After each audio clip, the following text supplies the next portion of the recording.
वो विष्णु गुप्त चाणक्य स्वयं को विष्णु समझकर अपना स्वप्न सत्य सिद्ध करना चाहता है। महामात्य, जिन आंखों में मगध को नाश करने का स्वप्न हो, क्या उन आंखों को खुली रहने का अधिकार है? समझ गया मामा। धनानंद ने मेरी हत्या का आदेश दे दिया, शीघ्र निकलो।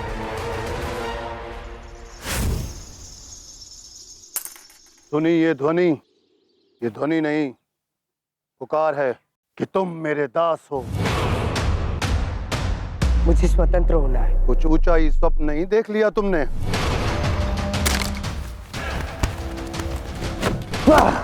मुक्ति नहीं, मुक्ति का मूल्य जानना चाहता हूं मैं।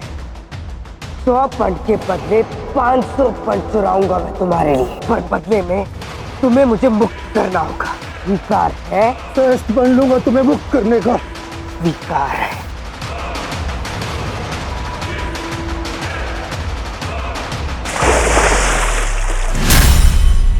आज तुम बिना उत्तर दिए नहीं जा सकोगे चंद्र। बताना होगा क्या रहस्य है इस कंगन का जो तुम्हें इतना बल देता है। तुमने उस महामल्ला को भी परास्त कर दिया। इस आभूषण को छूकर तुमने गलती की है मल्ल, इसका मूल्य तुम्हें चुकाना होगा।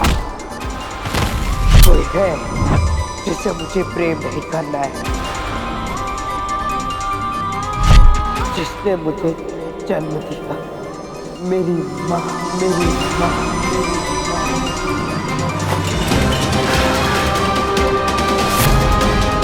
माटी में पड़ा पर्ण अपनी चमक खो देता है पांडु, उसके लिए कुछ करना पड़ता है।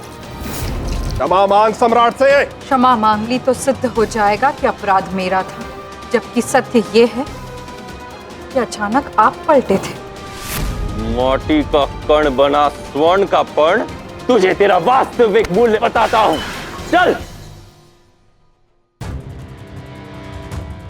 पूरा साम्राज्य ही आपकी खोज में लगा हुआ है, ऐसे में कैसे देंगे आप इस साम्राज्य को उसका उत्तराधिकारी? मगध का भावी सम्राट मगध की माटी से ही उत्पन्न होगा। किंतु आप उसे पहचानेंगे कैसे? सरल, जिसके हृदय में अपनी मातृभूमि के लिए अनंत प्रेम और निष्ठा होगी, वही अंत करेगा उस अहंकारी धनानंद का।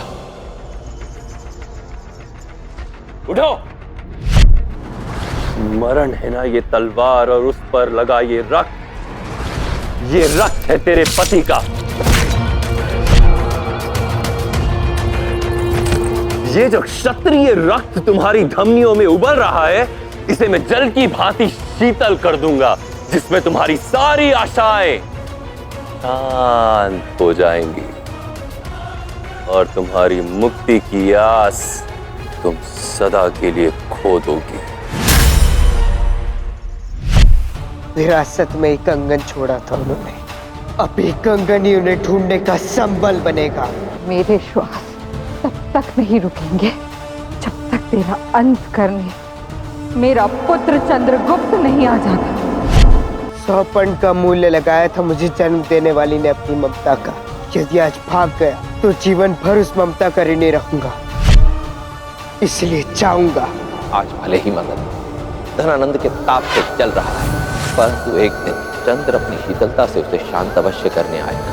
ठान लिया है मैंने कि मेरी घृणा ही मुझे मेरी माँ तक पहुंचाने का मार्ग बनेगी। ये मेरा और मगध का जन्मोत्सव है, पर बड़े उत्सवों में अक्सर अपशगुन हो जाते हैं।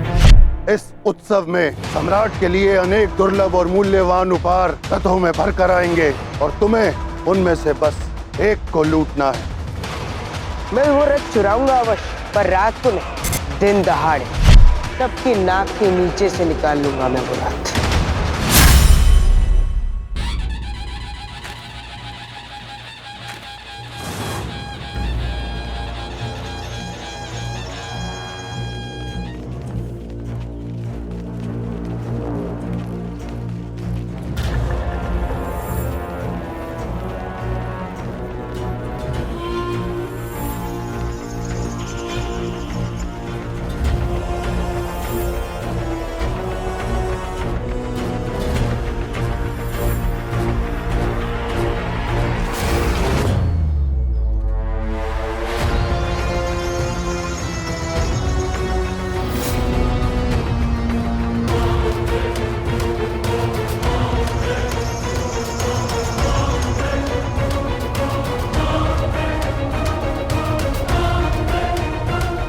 अद्भुत,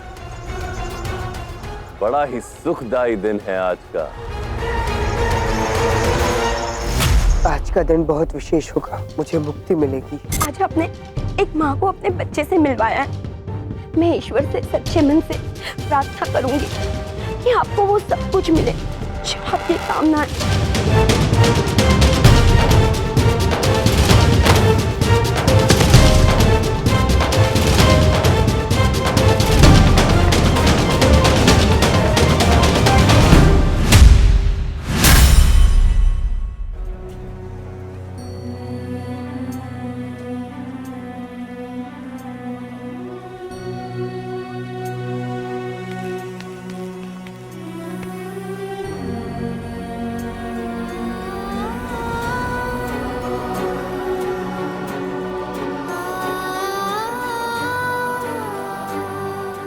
सेवा कर रहा था, शीघ्रता में था, देखा नहीं।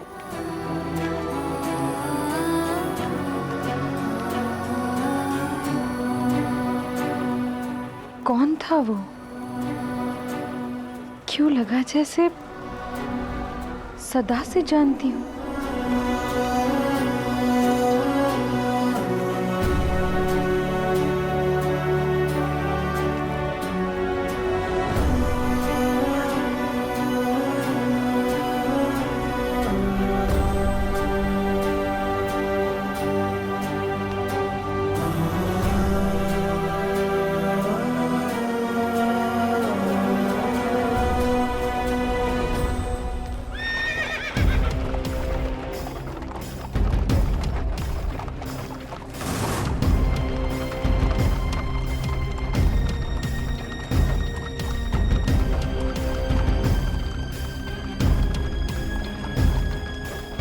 ये स्थूल भद्र अपने स्थान पर क्यों नहीं है? ए, रोको।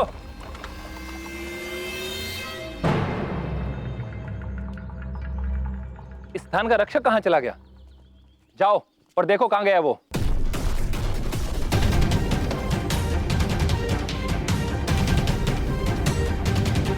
मैं ही इस रथ का निरीक्षण कर लेता हूं।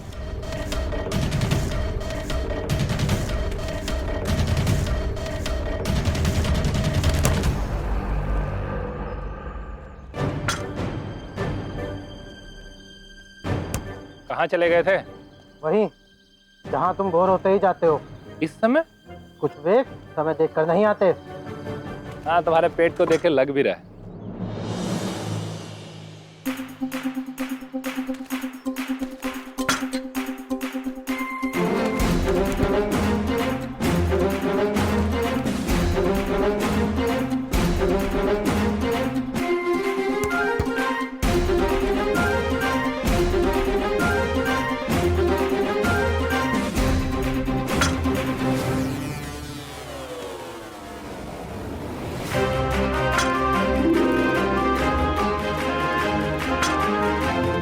सब ठीक है।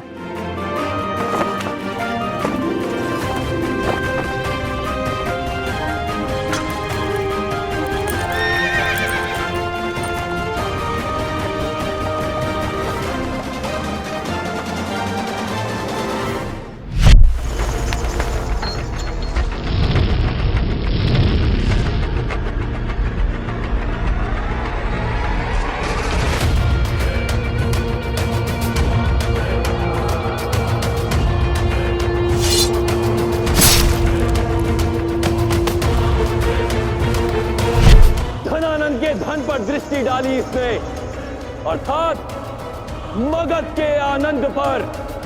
जो सम्राट की संपत्ति चुराता है वो मृत्यु का भागी होता है। सत्यानाश हो उस पेय वाले का। पता नहीं क्या मिला दिया था, पेट का पूरा संतुलन ही बिगड़ गया। हाँ हाँ शय, क्या है? महाशय आपकी धोती। क्या हुआ मेरी धोती को?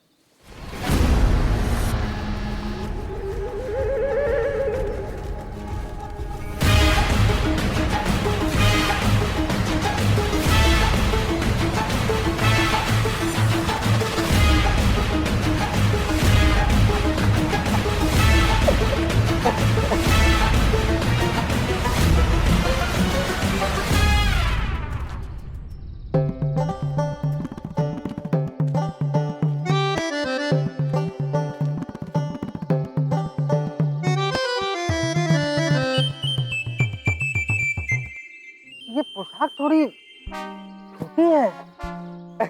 अरे स्थूलभद्र, पोशाक नहीं, तुम्हारा आकार बड़ा है।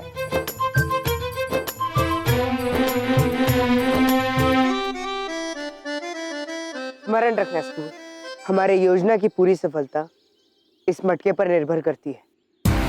हाँ हाँ, जानता हूँ।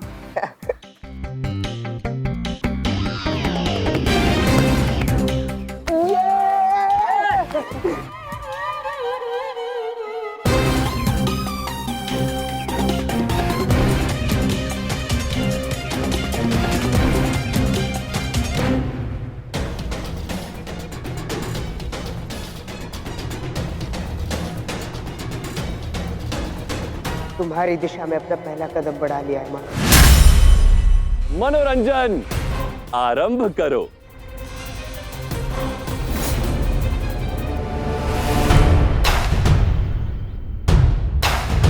चंद्रगुप्त, चंद्रगुप्त,